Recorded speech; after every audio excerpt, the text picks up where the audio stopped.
Hello friends, welcome to HSSC Adda. HSSC Adda YouTube channel पर आप सभी साथियों का एक बार फिर से हार्दिक स्वागत है। तो प्यारे बच्चों, हमने अपना जो हरियाणा पुलिस मेल कांस्टेबल के एग्ज़ाम हुए हैं उनका सॉल्यूशन स्टार्ट किया था मैथमेटिक्स का। तो प्यारे बच्चों, हमने एक पेपर सोल्व किया है सेट 1, अब सेट 2 है हमारा 31 अक्टूबर 2021 मॉर्निंग शिफ्ट का। ठीक है, इससे पीछे वाली वीडियो में हमने पहला सेट सोल्व किया था, अब हम सेकंड सेट जो है वो सोल्व करने वाले हैं। तो क्वेश्चंस देखेंगे। आगे बढ़ने से पहले आप सभी को बता देता हूँ प्यारे बच्चों, यदि आप इन सभी क्लासेज की PDF जो है फ्री ऑफ कॉस्ट लेना चाहते हो तो आप HSSC अड्डा टेलीग्राम ज्वाइन कर सकते हो। तो प्यारे बच्चों, यहाँ पर क्वेश्चन देखेंगे। पहला क्वेश्चन क्या कहा है, ये बहुत ही अच्छा क्वेश्चन दिया प्यारे बच्चों। इसको मैं कहूँ कि ये रीजनिंग का क्वेश्चन है तो भी ज्यादती है क्वेश्चन के साथ, अगर मैं इसको कहूँ ये मैथ का क्वेश्चन तो भी जाती है। न ये रीजनिंग का है न ये मैथ का है। वैसे ये रीजनिंग का ही क्वेश्चन है, लेकिन मैं इसको मैथ में इसलिए करवा रहा हूँ ताकि, क्योंकि मुझे लगता है बहुत सारे टीचर्स ने ये सवाल तुम लोगों को समझाए भी नहीं होंगे किसी ने, तो मैं समझा रहा हूँ तुमको इस सवाल को कैसे करना है। देखो, उसने क्यूब कटिंग के बारे में सवाल पूछा है, हर शिफ्ट में एक सवाल आया है क्यूब कटिंग से, ध्यान रखना। क्या कह रहा है, what is the number of pieces into which a cube can be cut.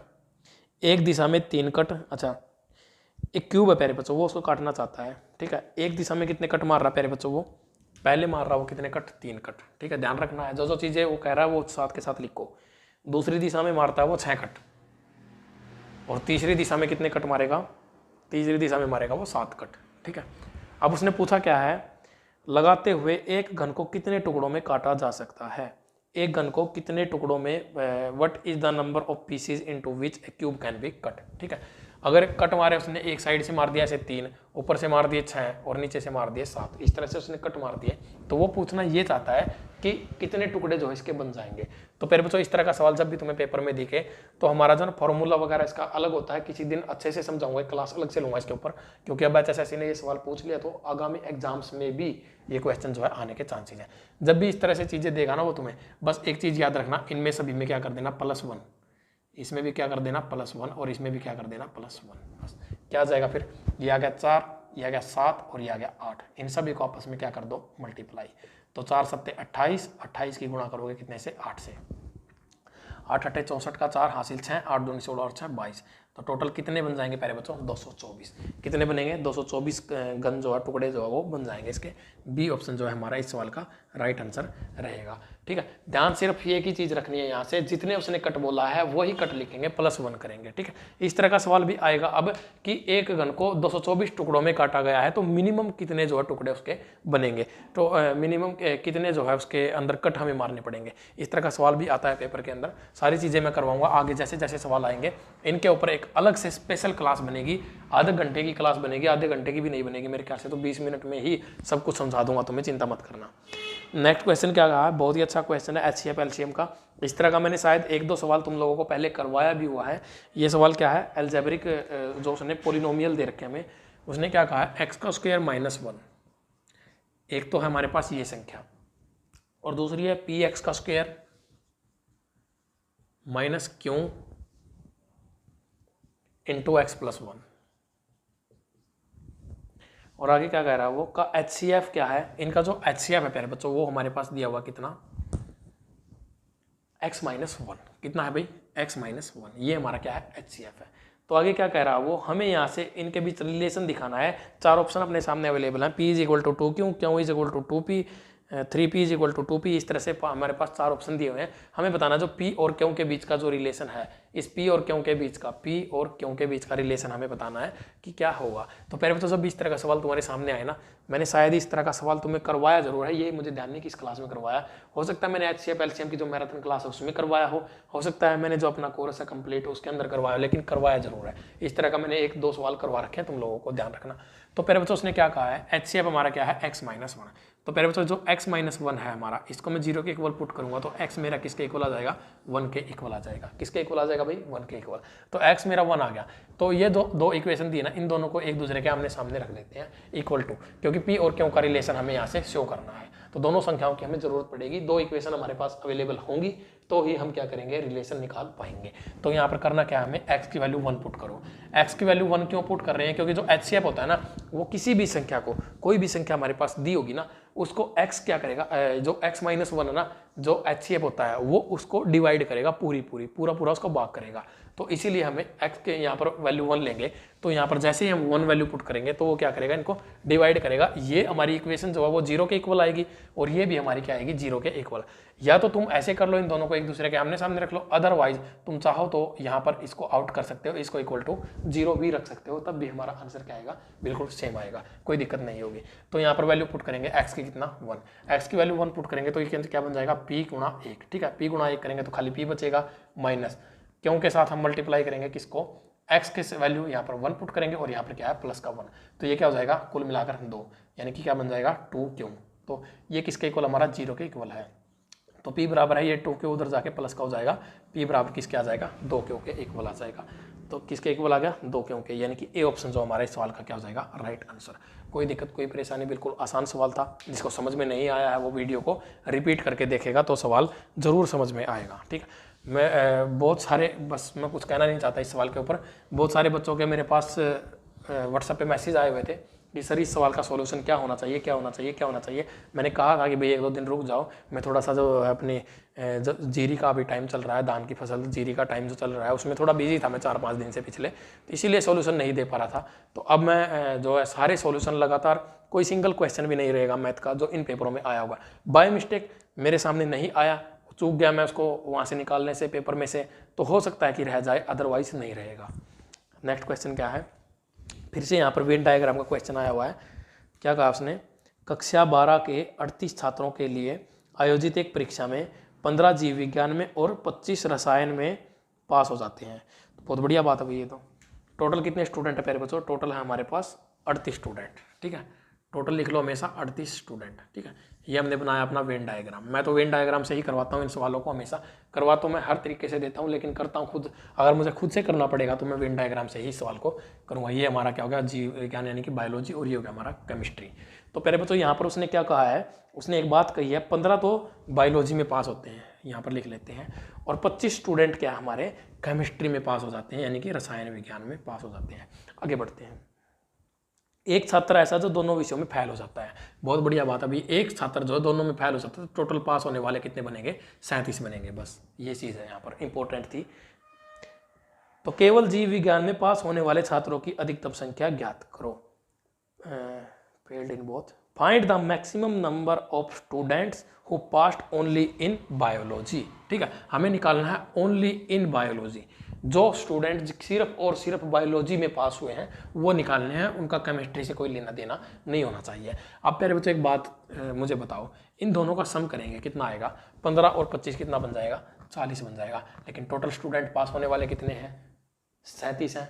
Total तो 37 है पास होने वाले, और ये 40 कैसे बन गए, क्योंकि प्यारे बच्चों 3 स्टूडेंट यहाँ पर इनका डिफरेंस देखें तो कितना आएगा, 3। तो 3 स्टूडेंट ऐसे हैं प्यारे बच्चों जो बायोलॉजी में भी पास हुए हैं, जो केमिस्ट्री में भी पास हुए हैं, दोनों जगह पे पास हुए हैं। बस यहीं पर सवाल का जो सारा निचोड़ था वो हो चुका है। अब जो सिर्फ और सिर्फ बायोलॉजी की बात करेंगे तो ये 3 माइनस करेंगे तो कितना आ जाएगा, 12। तो 12 स्टूडेंट ऐसे हैं हमारे जो सिर्फ और सिर्फ बायोलॉजी में पास हुए हैं। अगर वो पूछ ले सिर्फ और सिर्फ केमिस्ट्री में पास होने वालों की संख्या क्या होगी, तो ये 3 माइनस कर दो, कितना बच जाएगा यहाँ पर 22 यानी कि 22, ठीक है। कितना बचेगा भाई, 22। तो प्यारे बच्चों हमारा क्या हो जाएगा, इस सवाल का राइट आंसर आएगा 12। सी ऑप्शन जो है इस सवाल का हमारा राइट आंसर रहेगा। कोई दिक्कत कोई परेशानी किसी बच्चे को हाँ भाई कर लोगे, बिल्कुल आसान सवाल था। हम नेक्स्ट क्वेश्चन देखते हैं।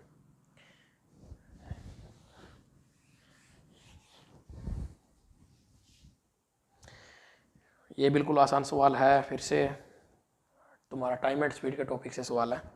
270 मीटर लंबी एक ट्रेन है प्यारे बच्चों, ठीक है। ट्रेन हमारी कितनी है, 270 मीटर लंबी,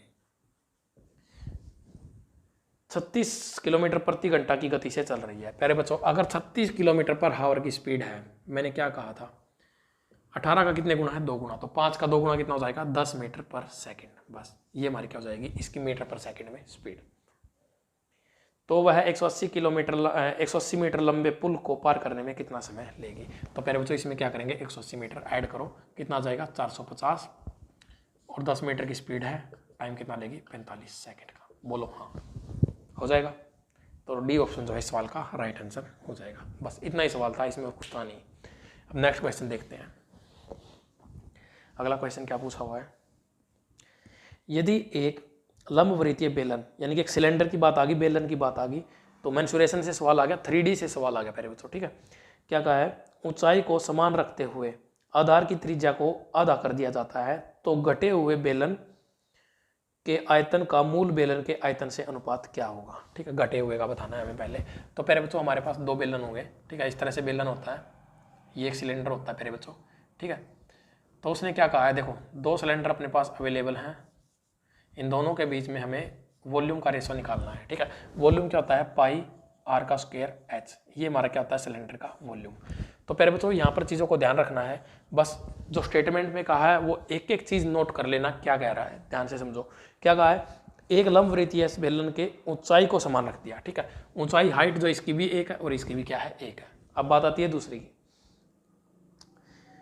तो आधार की त्रिज्या को आधा कर दिया जाता है। ठीक है, अगर मान लो इसके आधार की त्रिज्या कितनी है प्यारे बच्चों, 2 है, तो इसकी कितनी हो जाएगी, 1। ठीक है, लेकिन उसने ना उल्टा पूछा है हमसे, हमें दे तो इस तरह से दिया है लेकिन उल्टा पूछा है उसने, जो घटा हुआ है वो हमें पहले लेना है। तो हम इसको थोड़ा सा इधर कर लेते हैं, इसको 1 ले लेते हैं, इसको 2 ले लेते हैं, क्योंकि ये इसकी त्रिज्या कितनी होगी, आधी होगी। बस अब वॉल्यूम के बीच का डिफरेंस क्या होगा, तो वॉल्यूम का जो डिफरेंस होगा ना प्यारे बच्चों, वो किस पर डिपेंड करेगा, इसके त्रिज्या यानी कि रेडियस के ऊपर डिपेंड करेगा, क्योंकि हाइट क्या होगी हमारी, समान रहेगी। हाइट से हाइट कट जाएगी प्यारे बच्चों, पाई से पाई कट जाएगा, तो रेडियस और रेडियस के बीच में वॉल्यूम का रेशो आएगा। तो रेडियस इसका कितना प्यारे बच्चों, 1, और इसका कितना है, 2। लेकिन यहाँ पर स्क्वायर की बात हुई है, 1 का स्क्वायर करेंगे और इस 2 का भी स्क्वायर करेंगे, तो ये 1 और ये कितना हो जाएगा, 4। 1:4 हमारा क्या जाएगा इस सवाल का राइट आंसर। तो ए ऑप्शन में दिया भी हुआ है डायरेक्टली, और अगर 4:1 उल्टा भी निकाल लेते तो भी काम चल जाता, क्योंकि ऑप्शन में दिया ही नहीं है। अगर दिया होता ना तो हमें अकॉर्डिंगली चीज़ों को लेना होता। उसने जिसका पहले पूछा है उसी का पहले लेंगे, और जिसका बाद में पूछा है उसी का हम बाद में लेंगे। तो इस तरह का सवाल पेपर में बनता है, बिल्कुल बेसिक सवाल था। नेक्स्ट क्वेश्चन क्या है, ऐसी दो संख्याएं हैं कि पहली के 2 गुणे और दूसरी के 3 गुणे का योग 18 है। ठीक है, दो संख्याएं मान लेता हूं मैं, मान लेता हूं एक संख्या x है और एक क्या है, y है। तो पहली संख्या का 2 गुना 2x प्लस दूसरी संख्या का 3 गुना, इन दोनों का जो टोटल सम अपने पास कितना प्यारे बच्चों, 18 है। बहुत बढ़िया है।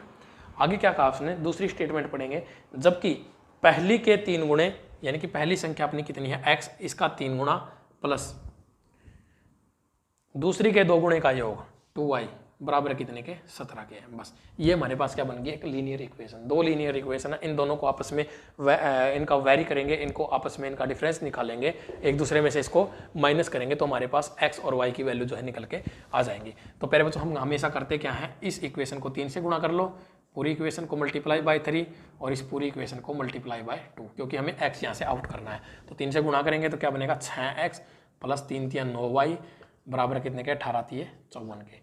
और ये कितना हो जाएगा प्यारे बच्चों, 6x प्लस 4y बराबर है 17 दूनी 34, माइनस माइनस माइनस ये कट जाएगा, बचा कितना, 5y बराबर कितने के, 20 के, और y बराबर कितने के, 4 के।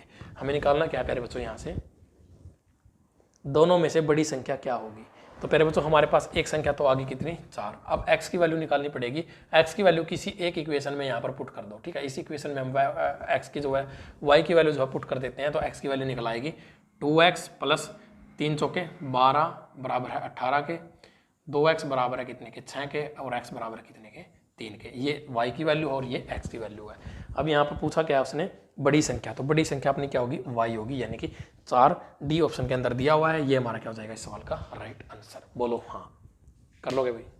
इस तरह का सवाल पेपर में आ गया है, अब आगे भी आ सकते हैं ये सवाल, तो याद रखना है, हमें तैयार रहना है। किसी भी तरह का सवाल HSSC ने कोई टॉपिक ऐसा नहीं छोड़ा है मैथ का जिसमें से सवाल उसने नहीं पूछा है। हर टॉपिक के अंदर HSSC जो है घूम के आ चुका है। एक आदमी 18 किलोमीटर प्रति घंटे की रफ्तार से यात्रा करता है, लेकिन वह हर 7 किलोमीटर के अंत में घोड़ा बदलने के लिए 6 मिनट के लिए रुक जाता है।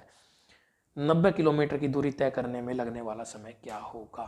ठीक है, 90 किलोमीटर की दूरी 18 की स्पीड से तय करेगा तो टाइम कितना लगेगा प्यारे बच्चों, 5 घंटे। बोलो हाँ। आगे उसने कहा है हर 7 किलोमीटर के अंत में घोड़ा बदलने के लिए कितनी देर रुकता है प्यारे बच्चों, वो 6 मिनट के लिए रुक जाता है। ठीक है, कितनी देर रुकता है, 6 मिनट के लिए। कितनी देर बाद, हर 7 किलोमीटर के बाद। तो यानी कि 90 को अगर मैं 7 से भाग करूँ तो कितना आएगा, 13 × 7 = 91, यानी कि 12 बार वो रुकेगा। ठीक है, कितनी बार रुकेगा वो, 12 बार। कितनी देर के लिए रुकता है, 6 मिनट के लिए रुकता है, तो कितना टोटल 72 मिनट के लिए रुक जाएगा। बस 72 मिनट कितनी होती है, 1 घंटा 12 मिनट, प्लस 1 घंटा और 12 मिनट, टोटल हो जाएगा अपना 6 घंटे 12 मिनट। बस ये हमारा क्या हो जाएगा इस सवाल का आंसर। डी ऑप्शन के अंदर दिया भी है 6 घंटे 12 मिनट। बोलो हाँ, कोई दिक्कत कोई परेशानी किसी बच्चे को?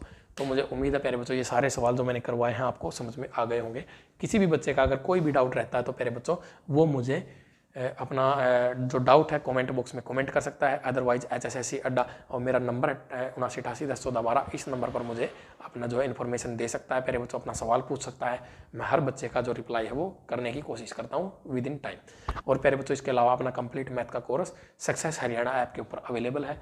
अगर आपका इंटरेस्ट है, आप ग्राम सचिव के पेपर की तैयारी कर रहे हो, टाइम आपके पास बचा हुआ है, अभी 1.5 महीने से ज़्यादा का टाइम है, तो प्यारे बच्चों कंप्लीट जो कोर्स है वो आप पढ़ पाओगे। 150 के करीब क्लासेज अवेलेबल हैं, उसके अंदर हर टॉपिक की पहली 2-2 क्लास भी पढ़ लोगे तो आपका जो एग्जाम के अंदर क्वेश्चन है वो बन जाएगा। मैंने HSSC के सारे पेपर उठा के देख लिए हैं।